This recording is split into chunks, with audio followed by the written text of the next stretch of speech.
Good morning, જય Shri Krishna, Radhe Radhe. Welcome back to 10 days 10 blog series. આજે છે ડે 4 અને મસ્ત પ્લેઝન્ટ વેધર છે એકચ્યુઅલી.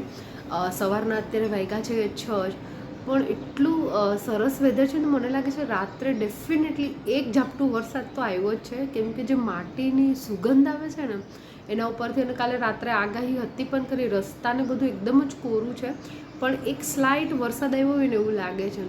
ચલો દિવસની શરૂઆત કરીએ ઓસ્ટ્રેલિયન બ્રેકફાસ્ટથી. આજે છે સન્ડે, એકદમ ચિલ મોડ. પણ મારા દીકરાને આજે ક્લાસીસમાં એક્ઝામ છે, તો એના માટે થોડો અલગથી હેવી બ્રેકફાસ્ટ બનાવીશ. હસબન્ડને કાલે ઓફિસ કામથી ટ્રાવેલ કરવું પડે એમ છે, તો થોડું એનું પેકિંગ ને એ બધું ચાલશે. તો ચલો મળીએ બ્રેકફાસ્ટ પછી. ઓસ્ટ્રેલિયન બ્રેકફાસ્ટ કરવાની બહુ જ મજા આવી એકચ્યુઅલી. એને દૂધ સાથે વિથ એની ફ્રૂટ લઈ શકાય, તો મેં અત્યારે બનાના સાથે લીધું. અને પર સર્વિંગ 2 બિસ્કિટ્સ છે, પણ આપણે એક જ ટ્રાય કરશું અત્યારે. એકદમ હાઈ ફાઈબર છે અને બહુ જ સરસ છે. અત્યારે દીકરો ગયો છે એક્ઝામ દેવા, તો એનો રૂમ આખો મેં ડીપ ક્લિનિંગ કર્યો, બેડશીટ ચેન્જ કરી, બધું ચાલ્યું. એકચ્યુઅલી આ બધા જ કામ છે ને સવારે નાહ્યા પહેલાં જ કરવા પડે છે, કેમ કે એટલી ગરમી છે અત્યારે અહીંયા.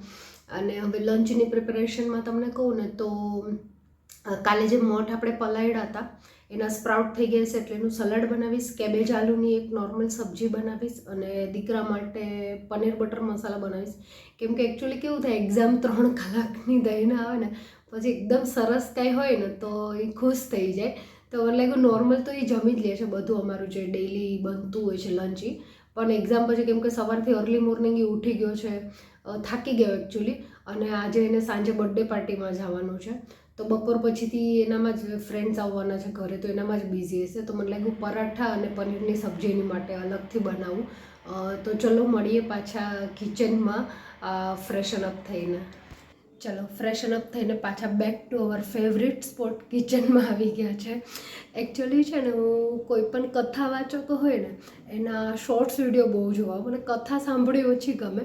જેમ કે જયા કિશોરી છે, ડૉક્ટર BK શિવાની છે, પ્રેમાનંદ મહારાજ, આખી આખીની કથા ન સાંભળું, પણ એના જે શોર્ટ્સ વિડીયો હોય ને એ સાંભળવા મને બહુ જ ગમે. ને જે સાંભળું ને એ તરત જ લંચ ટાઈમે તો બ્રેકફાસ્ટમાં ઘરનાને કહું ફ્રી એડવાઇસ, મને બહુ જ ગમે. તો અત્યારે મેં સવારે એક જોતી હતી, તો એમાં એક સરસ કીધું છે કે ઉપર યુનિવર્સ છે અથવા તો જે ભગવાન કહે આપણે, જે અગાધ શક્તિ આપણી આજુબાજુ એનર્જી છે, એને એક જ વર્ડ ખબર છે, તથાસ્તુ.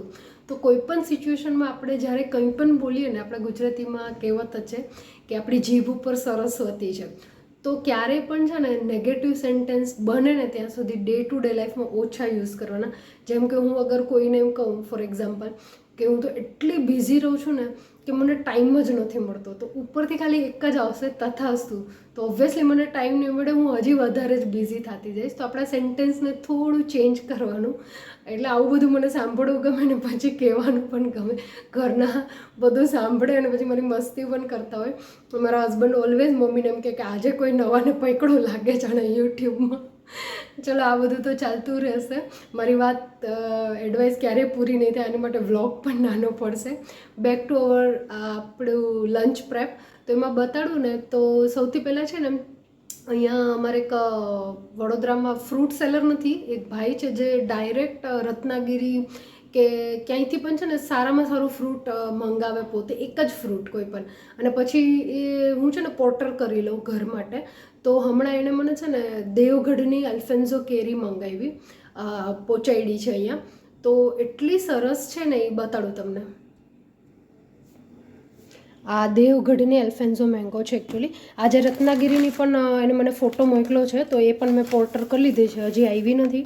આ કાલે મંગાવી હતી મેં. બહુ જ સરસ કેરી છે. લંચ માટે મેં કટ કરીને રાખી દીધી છે, અને ફ્રીજમાં રાખશું ને એટલે ઠંડી બહુ સરસ લાગશે. કાલે જે આપણે 12 વાગે મઠ પલાળ્યા હતા ને એના સ્પ્રાઉટ પણ એકદમ જ સરસ થઈ ગયા છે, એટલે આજે એ સલાડ માટે પણ રેડી છે. અને બીજી લંચની પ્રિપેરેશનમાં મેં આજે પનીર બટર મસાલા બનાવવાની છે, એની ક્વિક રેસીપી છે આ. એની માટે ખાલી જિંજર ગાર્લિક આવી રીતે કટ કરી લીધું છે, એક મીડિયમ કાંદો છે અને ટમેટું છે. આ પનીર બટર મસાલાની રેસીપી છે ને એકદમ જ ઇઝી અને ક્વિક છે. અત્યારે હું એક જણ માટે જ બનાવું છું, એટલે એક કાંદો ને એક ટમાટર ને થોડુંક જ લસણ આદુ મરચાં લીધા છે. ફટાફટ એને તેલમાં સોતે કરી નાખશું. એની અંદર જ બધા રૂટીન મસાલા નાખી દઈશું. અગર કિચન કિંગ કે એવું કંઈ નાખવું હોય તો અત્યારે જ નાખી દઈશ. ચડી જાય એકદમ કમ્પ્લીટ એટલે સીધું મિક્સરમાં ગ્રાઇન્ડ કરી નાખવાનું અને પછી પાછું એ જ પેનમાં ગ્રેવી નાખી અને એની ઉપર પનીર નાખી દેવાનું. હું પનીરને ફ્રાય કે નથી કરતી, ડાયરેક્ટ ખાલી કટ કરીને નાખી દઈશ અને ઉપરથી કસૂરી મેથી અને મલાઈ નાખી દઈશું. એકદમ ક્વિક અને ઇઝી રેસીપી છે. ચલો બની જાય પછી બતાડું. આજના મેનુમાં છે આપણે રોટલી, દેવગઢની ફ્રેશ અલ્ફેન્ઝો મેંગો, મઠનું salad, paneer butter masala, cabbage આલુની સબ્જી ગુજરાતી અને છાશ. Small update after lunch. અત્યારે છે ને અમદાવાદથી મારા માસીજીને એ લોકો આવે છે. બહુ ટાઈમથી મળવાની ઈચ્છા હતી એ લોકોને. તો ચલો હવે કદાચ મને લાગે છે હું નેક્સ્ટ કંઈ શૂટ નહીં કરી શકું. એ લોકો ડિનર કરીને અમે ઇન્વાઇટ કરશું, ડિનર કરીને જાય. થોડું હવેનો ટાઈમ છે ને મારો સાંજનો આખો ક્યાં જતો રહેશે ને મને ખબર જ નહીં પડે. બધા જ આવે છે લોકો, માસીજીની દીકરી, માસીજીની વહુ. તો મને લાગે છે રાત્રે પછી હું અપડેટ આપીશ હવે નેક્સ્ટ. ત્યાં સુધી થોડું બહાર હું આઈસ્ક્રીમ બધું કેરીને લેવા જાઉં છું. એ બધું પતાવી લઈએ અને હવે સીધા રાત્રે મળીએ. અત્યારે વાગ્યા છે રાતના 9:30. ગેસ્ટ સાથે ડિનર ને બધું જ પતી ગયું. એકદમ બહુ જ મજા આવી એકચ્યુઅલી. એ લોકો એકચ્યુઅલી સવારે લંચ માટે ક્યાંય પ્રસંગમાં ગયા હતા એટલે અત્યારે એકદમ જ એને લાઇટ જમવું હતું એટલે પૂરીને એવું કંઈ ન બનાવ્યું. સિમ્પલ આલુની સબ્જી, રોટી અને રસ એટલું જ. એ પણ જબરજસ્તી એકચ્યુઅલી એ લોકો ના જ પાડતા હતા તો પણ બહુ જ સારો ટાઈમ સ્પેન્ડ થયો મારો એ લોકો સાથે. ચલો અત્યારે હવે કાલે સવારે પાછા નવા ફ્રેશ શરૂઆત સાથે મળશું. તો ત્યાં સુધી બધાને take care, bye bye, good night.